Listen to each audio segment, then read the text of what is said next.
بہت ہی افسوسناک انسیڈنٹ ہوا ہے، اور یہ جو اٹیک کیا انہوں نے دہشت گردوں نے، میں سمجھتا ہوں اس کی مذمت بھی کرتے ہیں، اور یہ جو انڈیا نے ہمارے ملک میں دار اندازی کی ہے اس کی بھرپور ہم اس کے پہ احتجاج بھی، اور اس پہ ہم پاکستانی قوم کو متحد ہونا چاہیے،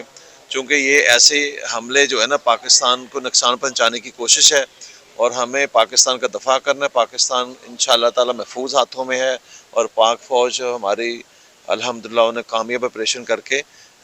ان کو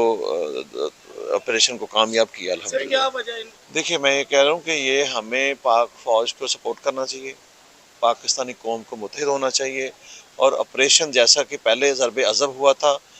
دہشت گردی کا خاتمہ پچھلی حکومت میں ہم لوگوں نے کیا تھا، ابھی بھی انشاءاللہ اسی طرح ان کا خاتمہ ہوگا، اور یہ آپ دیکھیں گے آنے والے وقت میں انشاءاللہ پرامن ہوگا۔ تو ڈیفینس سے لیتا ہوں کہ نرسوں کا کام ہے ٹیکہ لگانا،